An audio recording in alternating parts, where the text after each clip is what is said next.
Ben, bonjour tout le monde. On est présentement en live. On a eu des petits pépins techniques. Ça se peut qu'on en ait encore. On a Sandra et Jessie qui sont de la France et Bruno, le duc hypnothérapeute, qui sont ici pour qu'on puisse parler un peu d'hypnothérapie, mais parler aussi également des bienfaits que cela peut apporter aussi auprès des enfants autistes. Donc, je me présente, Ginette Savoie, coach de vie, thérapeute énergétique et travailleuse sociale de formation. Et je suis aussi spécialisée auprès des enfants autistes, TDAH. J'en ai également 3 qui ont ces diagnostics. Donc, Jessie, je te comprends très bien. J'ai 3 enfants qui ont un peu tes particularités, comme toi. Tu es créatif. Tu disais tantôt que tu étais très artiste. La plupart des enfants autistes, d'emblée, sont très, très artistes. Alors, Bruno, le duc hypnothérapeute. Je ne sais pas, Bruno, si tu voudrais juste parler un peu de toi pour débuter. Puis après, on va pouvoir discuter avec Sandra. Oui, bien sûr. Est-ce que vous m'entendez bien à présent? On t'entend bien. Oui. Bon, ben, super. En fait, c'est ça. Moi, j'ai une forte expérience en hypnothérapie et hypnose de spectacle. Donc, ça se peut que je fasse des parallèles entre l'hypnothérapie et le spectacle pendant la conférence pour mieux illustrer ce qu'on a vécu avec Jessie. Et c'est ça, j'ai environ une vingtaine d'années d'expérience dans le domaine de l'hypnose de spectacle et de l'hypnothérapie. Et en 2012, pour faire une petite histoire avec Jessie, 2012, Sandra m'a contacté et elle voudrait faire des séances avec Jessie pour voir si on peut améliorer la situation. Alors, elle est en France, moi je suis au Québec. Je lui dis, garde, je n'ai pas prévu aller en France. Si vous voulez venir au Québec, il n'y a pas de problème. Mais là, c'était pas possible. Mais là, je lui dis, de toute façon, je garde vos coordonnées. Je fais des démarches actuellement pour aller faire des spectacles en France. Et si cela se concrétise, ben, je vous passe le téléphone et on se rencontrera. 2 ans par la suite, en 2014, je contacte Sandra. Je dis, je vais faire des spectacles dans le sud de la France. Est-ce que vous êtes toujours intéressé de venir faire des séances? Elle m'a dit oui, pas de problème, je suis disponible, on est très motivés. Et là, ben, on s'est rencontrés, on a fait 3 séances avec Jessie. Ça a été vraiment fulgurant et les changements qu'il y a eu. Et cette partie-là, ben, je vais laisser Sandra parler. Je pense qu'elle est la mieux placée pour expliquer passé, les changements. Puis on est rendu à 6-7 ans plus tard. Et elle m'a confirmé que les changements sont demeurés permanents en plus. On ne pouvait pas mieux espérer. Effectivement, c'est un beau service pour les enfants autistes. Jessie, quel âge que tu as présentement? On n'a pas compris. Quel âge as-tu, Jessie? Quel âge? Quel âge? J'ai 22 ans. 22 ans. C'est 24, désolé. Oui, 24, désolé. Je suis un peu. J'ai 24 ans, en fait. Tu avais autour de 16-17 ans à peu près quand tu as fait les séances en hypnothérapie? Oui. Oui. Autour de ça. Et Sandra, qu'est-ce que tu vois de différent depuis les séances en hypnothérapie? Déjà, au niveau du langage, il est beaucoup plus fluide, le langage. Jessie avait un vocabulaire vraiment très pauvre, avec des difficultés à construire ses phrases. Et il pouvait pas vraiment fixer le regard aussi quand il parlait. Il avait les yeux qui partaient vraiment en l'air, à gauche, à droite, ça balayait en permanence. Il n'arrivait pas à se fixer, puis il avait tendance à chercher ses mots, à mettre du temps à faire une phrase. Il comprenait pas non plus tout ce qu'on lui disait. Quand il lisait des textes, il décrochait très vite parce que le moindre mot qu'il comprenait pas, ben ça le perdait complètement. Et suite à l'hypnose, il a complètement modifié son attitude. Il a pu s'exprimer beaucoup plus clairement. Son visage, il s'est complètement dénoué aussi. Le visage, il s'est complètement détendu et il est devenu souriant, beaucoup plus réceptif, beaucoup plus dans l'échange et le problème de vocabulaire, c'était beaucoup moins flagrant en fait. Je pense qu'il avait certainement des difficultés à se concentrer du fait de ses difficultés et ça s'est bien amélioré. Et donc du coup, quand il était au lycée, il a passé son bac et il a obtenu son bac en fait suite à l'hypnose. Et ça a été vraiment, enfin les professeurs ont vu qu'il y avait vraiment un changement radical et ça a été immédiat. Hein. Dès qu'on est sorti de la séance, on a vu tout de suite les modifications qui étaient assez surprenantes parce que il rayonnait totalement. En sortant d'hypnose, il était plus du tout fermé, même au niveau des traits du visage, ça s'est complètement illuminé. Et au niveau de l'attitude, il a commencé à prendre des initiatives, proposer son aide, observer que quand on était en difficulté, si quelqu'un nous donnait un coup de main, il était là pour ça, alors qu'avant, c'était pas sa préoccupation du tout. Il était complètement dans sa bulle et il n'était pas forcément à interagir avec nous facilement. Voilà. Donc ça a été vraiment une bonne expérience, très bonne expérience. Ah, c'est super. Bruno, comment ça se fait? Ça fonctionne en hypnothérapie, ça peut fonctionner comme ça, qui vient expliquer certains changements comme ça. Oui. En fait, ce qu'on s'est rendu. Parce que moi, je tiens à le dire, c'était la première fois que je travaillais avec un enfant autiste, une personne autiste. Et je suis très honnête et très transparent. On ne savait pas si ça allait pouvoir donner des résultats ou pas. Alors, moi, j'ai eu une petite planification de stratégie à mettre en place, à faire avec Jessie. Et on les a fait et ça a fonctionné.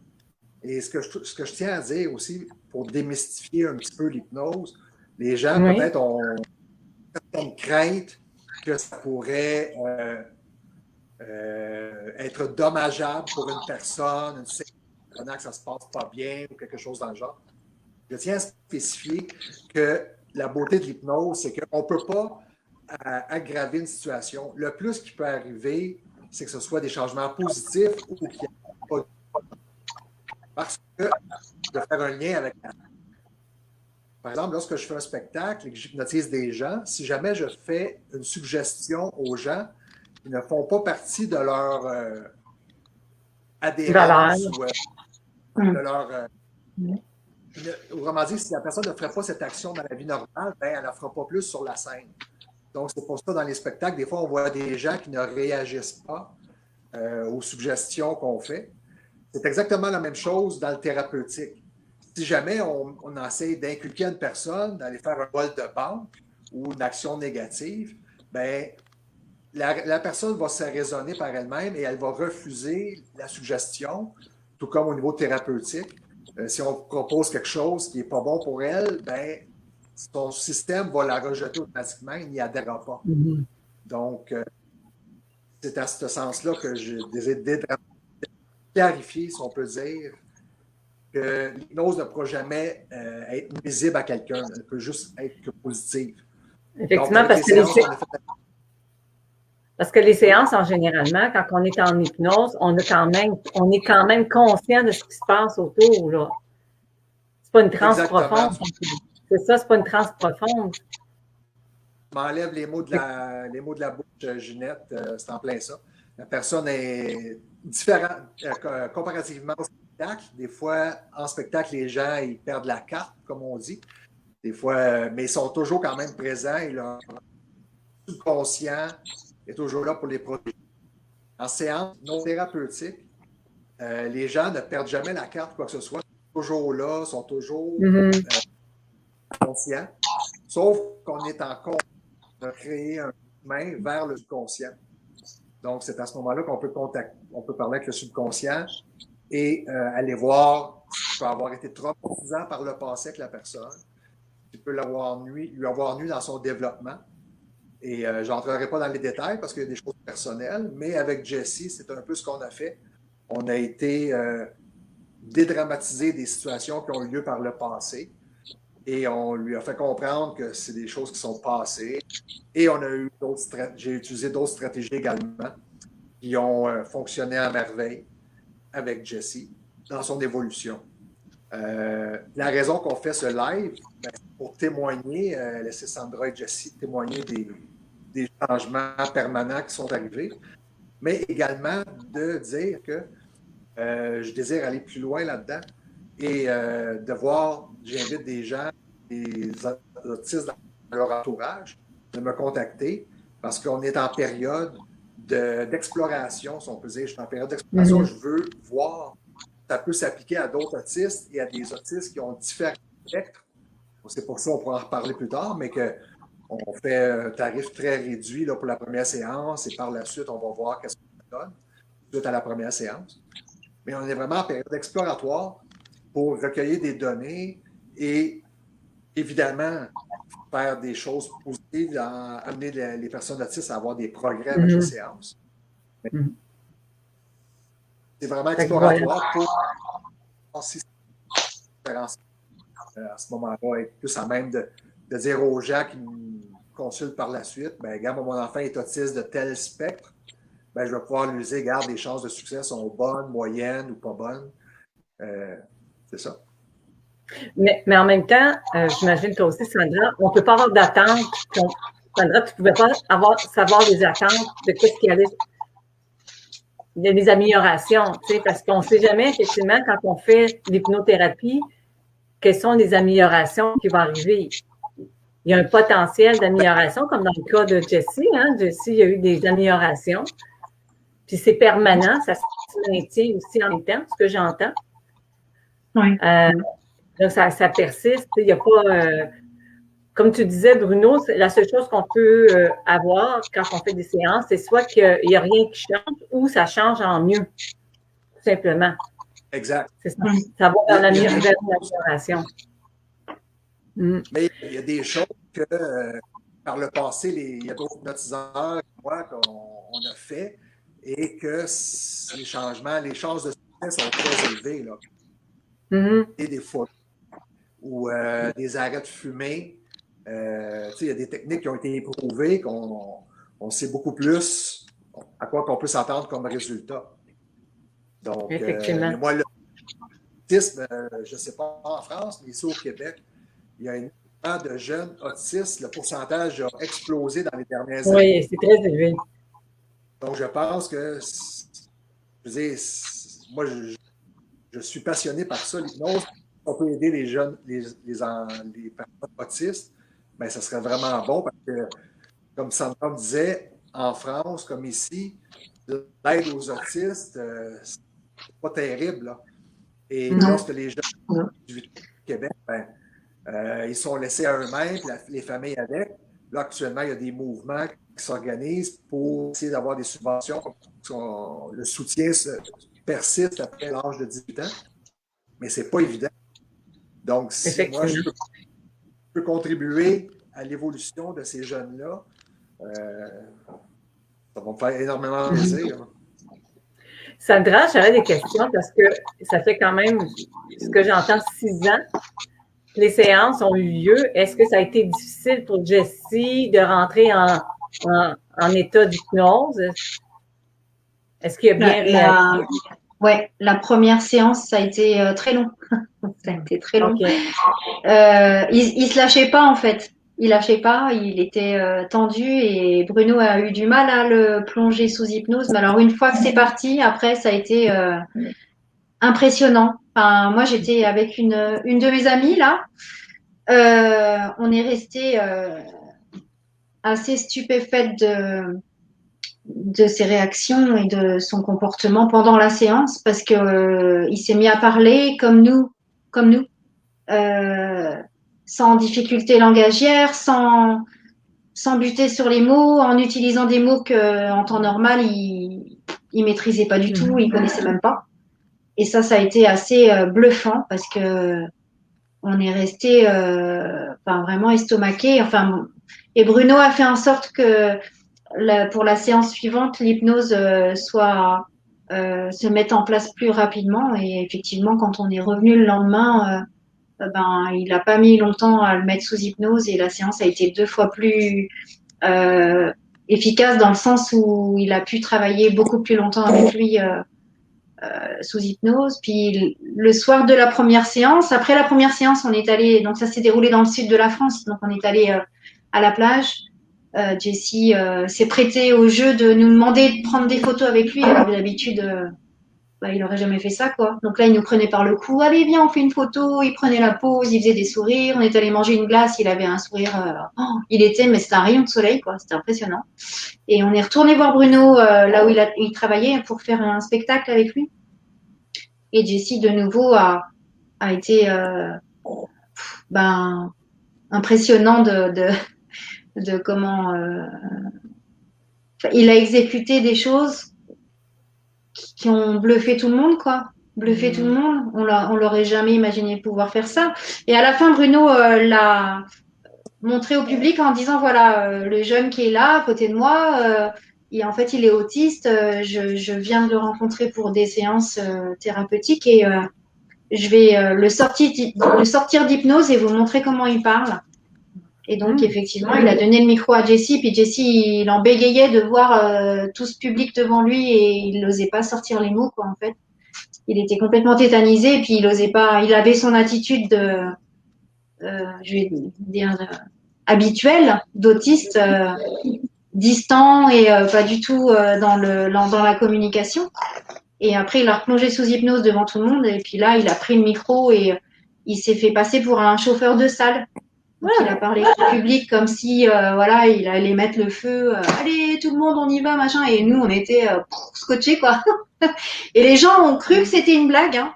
Les gens n'ont pas... Enfin, c'était tellement énorme que les gens sont venus nous voir après le spectacle pour nous dire est-ce que c'est une blague ou est-ce que... Et là, ils ont vu que moi, j'étais en larmes. Parce que... moi, j'ai vu mon fils... parler vraiment pour la première fois, normalement. Et ça m'a bluffé, quoi. C'est resté Donc, il n'y a pas vraiment eu besoin de donner des explications, en fait. Ça a été, visuellement, les gens ont compris très rapidement que c'était pas une blague, en fait. Voilà. Et c'était tellement énorme comme changement. Ouais, c'est ça. C'est juste incroyable, quoi. Voilà. Et puis après, dans les mois qu'on suivit, il s'est quand même senti beaucoup mieux. Il était différent. Moi, les gens de mon entourage qui sont venus à la maison après m'ont dit, mais il s'est passé quoi? Il parle beaucoup mieux. Il est vachement souriant. Voilà, c'était vraiment, waouh. C'était un gros changement, quoi. Un gros changement. Et ça l'a aidé. Hein. Ça l'a vraiment aidé, hein, même à l'école, même pour lire les textes, et même à la suite de ça, il avait un professeur. Alors, je ne sais pas quel est le niveau au Canada. Ici, on a seconde, première, terminale. C'est les 3 dernières années au lycée, en fait, pour passer le bac.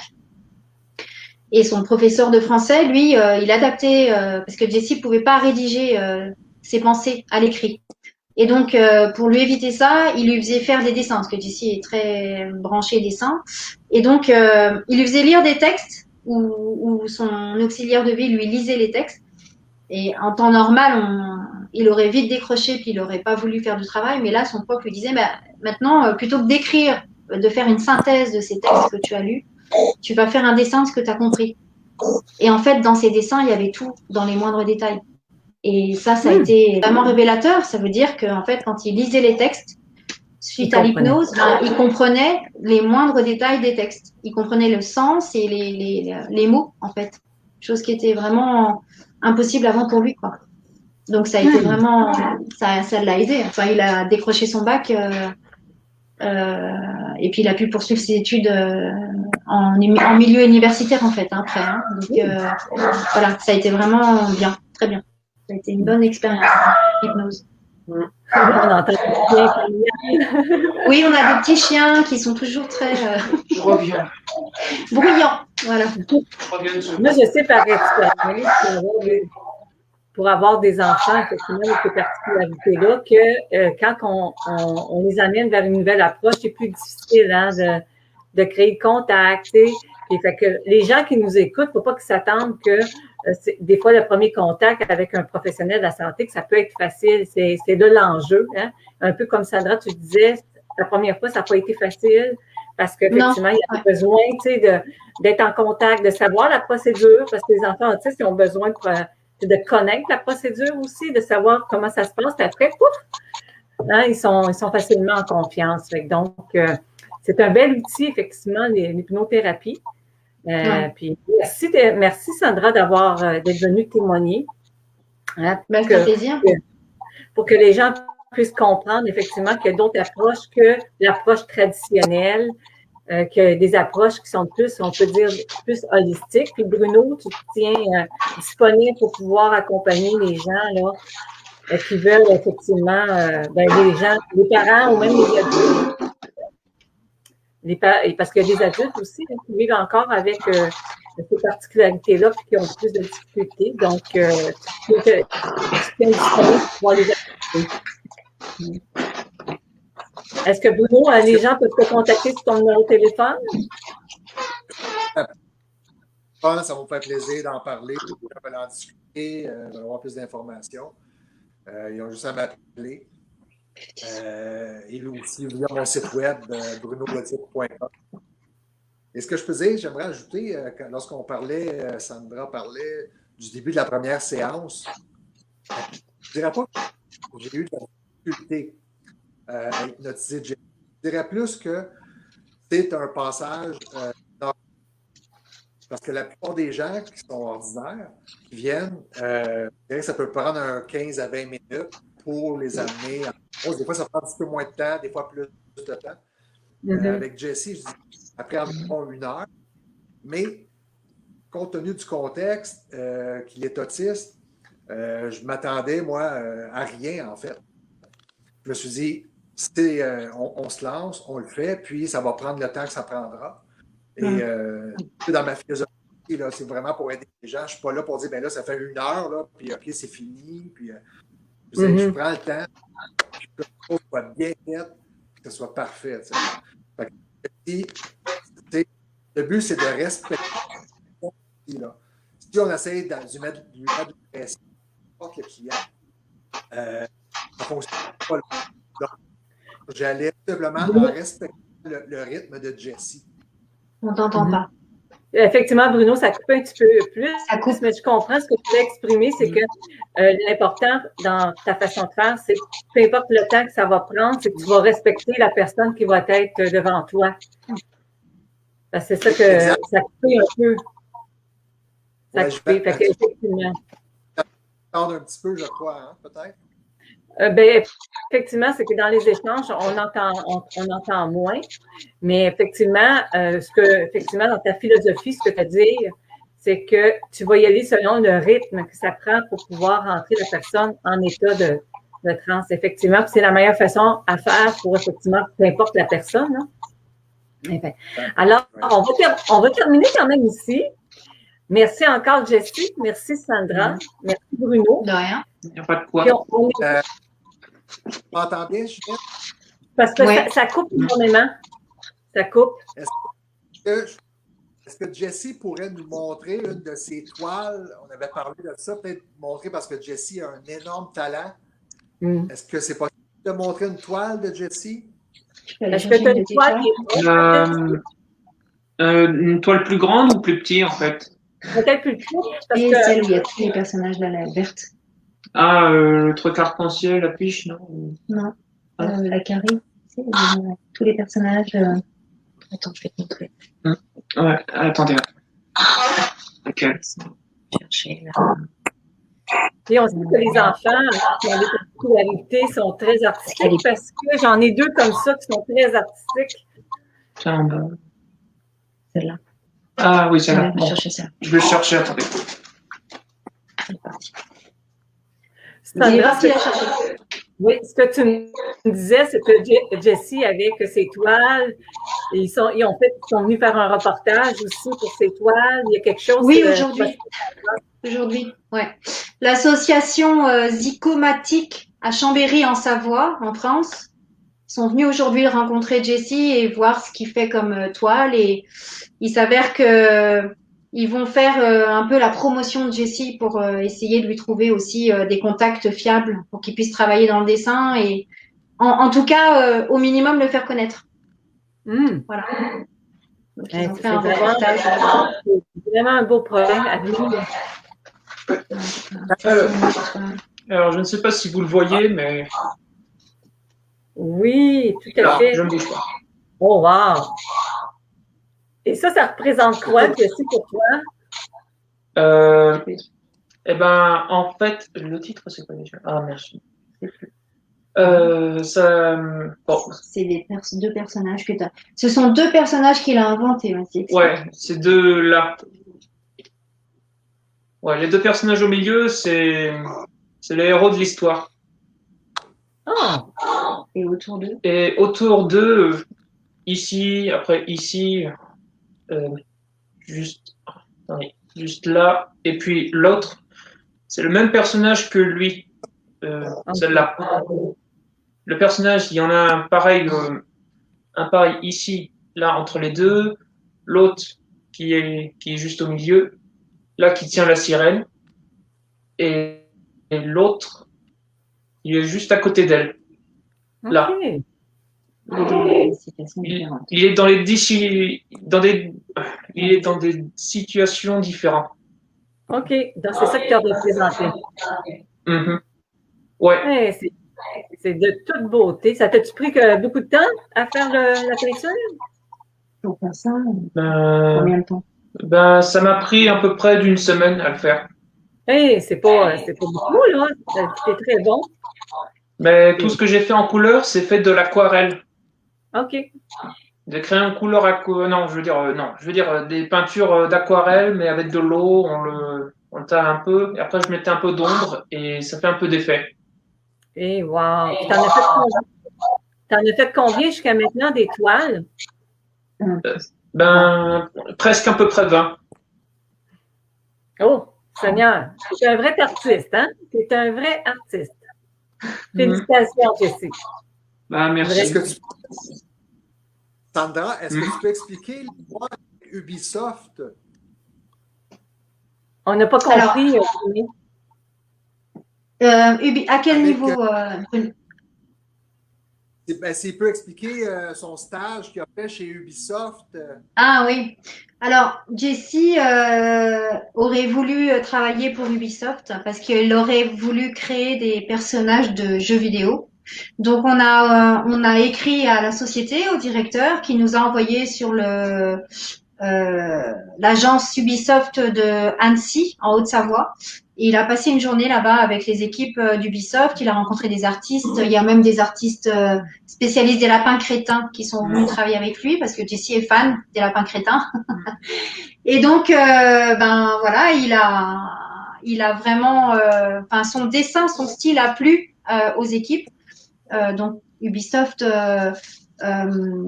connaît bien Jessie et